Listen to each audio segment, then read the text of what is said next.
Hey everybody, happy Sunday. I hope that wherever you are and whatever you are doing, you are having a fantastic time and that you are safe and that you are with someone you care about who also cares about you.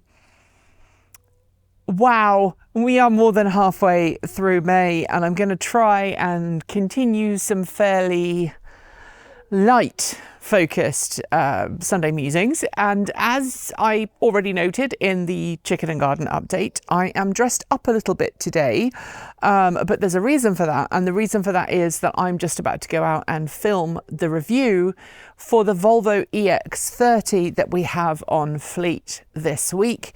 We have been very, very busy of late. We've been filming lots of different reviews. Unfortunately, the press car booking has been thrown into disarray by various cars needing to go off to be fixed and coming back. And the EX30 was one of the cars that had to go off to the dealership to be fixed before it could come to us. And so we are filming things kind of back to back to back to back, and you're not going to see those reviews for a while, but I promise they're getting done. So we're just about to go out and film, and unfortunately Kate is off right now. She's fine. She's just got a bit of a short planned vacation that's been in the calendar for a couple of months.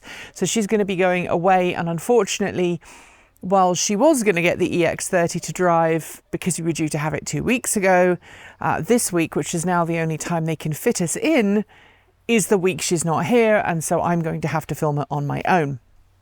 What's this got to do with today's Sunday musing? Well, I want to talk to you about tyres. And I want to ask you a question. Have wheels and tyres of cars, but specifically EVs, just got ridiculously large? Do we really need tyres that big? So if you think back 50, 60 years, it was fairly common for cars to have 10, 11, 12-inch tyres. Now the standard, wheels, I should say wheels, right? So 10, 11, 12-inch wheels, and then you add a little bit on for the tyre, and the tyres tended to be quite tall. Now it's fairly common to see 18, 19, 20, even 22-inch wheels on vehicles. We just handed back a press car this week. It was the Acura ZDX Type S, and it had 22-inch wheels. 22-inch wheels. The EX30 that we've got right now has 19-inch wheels. And the first thing I thought when I kind of drove alongside it, saw it for the first time as the press car that we're going to be driving, my instant reaction was, it looks like one of those little Matchbox toy rip-off cars. I'm not talking about the actual Matchbox toys, because they tend to be pretty good in their replication of what the car is supposed to look like. But I'm talking about those really cheap knockoff ones where they all have the same massive wheels and just the body is different. It looks a bit like that. The wheels are disproportionately massive compared to the car. And remember, it's technically a kind of a compact crossover.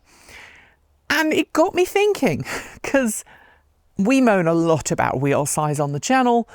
The larger the wheel, generally the shorter the profile of the tyre. So the taller the tyre, the shorter the wheel, or the smaller the wheel, and the better the handling feel. But when the wheel size gets bigger, the tyres become not quite as tall and they tend to be fatter, and that can affect your fuel efficiency. It can also affect your handling. It can increase the likelihood that you're going to bash the curb and damage the alloy wheel. As you all know, I live out in the country. So for me, it is more important for me to have a wheel and tyre combo that can take a bit of abuse, that can be driven on a gravel road and not worry about damaging the wheels. And I should probably let you in on a secret here. It's fairly common for automakers, especially when they're doing luxury brand new cars and they've got launch events, they'll have a spare set of wheels, or maybe a couple of spare set of wheels ready to go, because inevitably a journalist somewhere, somehow, will actually curb the car will actually damage the wheel, and they'll just need to, whack new wheels on, and off the car goes to the next set of journalists, because normally in a press launch, they'll have maybe a couple of weeks where different groups of journalists each get to have a go. And they have 1, 2, 3, sometimes 5 different waves, depending on the country you're from and what your market is, depends on which waves you can go on. And I can't help but think that if we made wheels smaller and increased our tyre size again, we might actually get back to more efficient driving and maybe cheaper tyres as well. I know that smaller wheels tend to be a little cheaper, they tend to be a little lighter, but for some reason the auto industry has just gone gung-ho into massive wheels. You go to an auto show, you see a concept car, massive wheels, massive tyres. And I was thinking a lot about that this week when I was thinking about the Tello truck, the Tello MT mini truck. Its tyre size and wheel size were chosen because it was the smallest size wheel that Tello could get off-road tyres for the truck. And it makes me think, I know we used to have smaller tyres.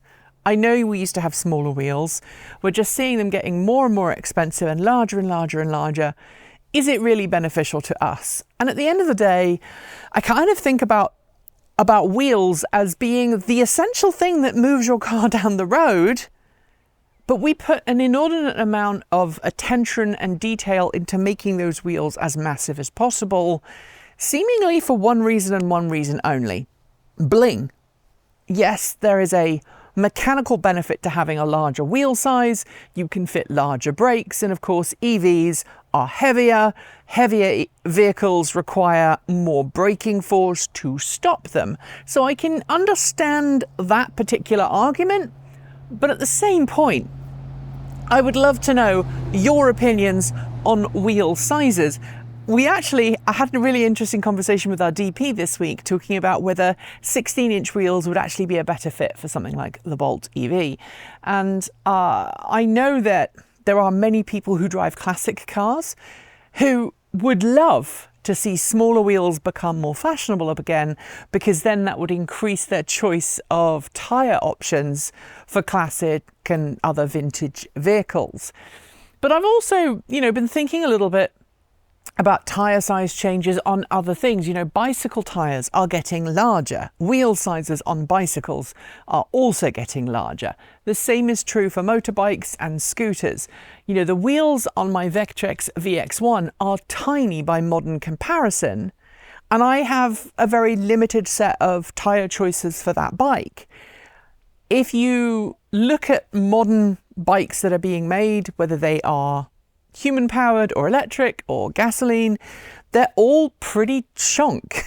And I'd love to know if that is something that you would like to see changed. Would you like to see things pushed backwards? And of course, smaller wheels means there's less likelihood that your wheel arches and your drivetrain is going to foul parts of the vehicle. You're going to have more space inside because you don't have to reserve as much space for massive wheels.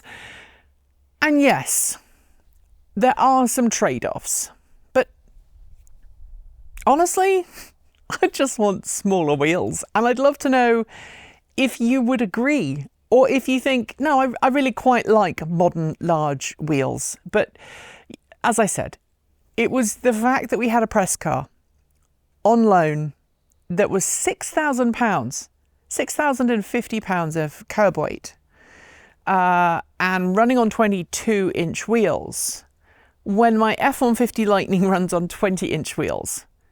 And by the way, that car's curb weight was heavier as a 5-seat electric SUV.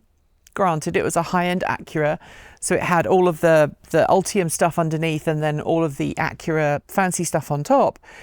Its curb weight was heavier than the entry-level Ford F-150 Lightning Pro, and my brain is struggling with that.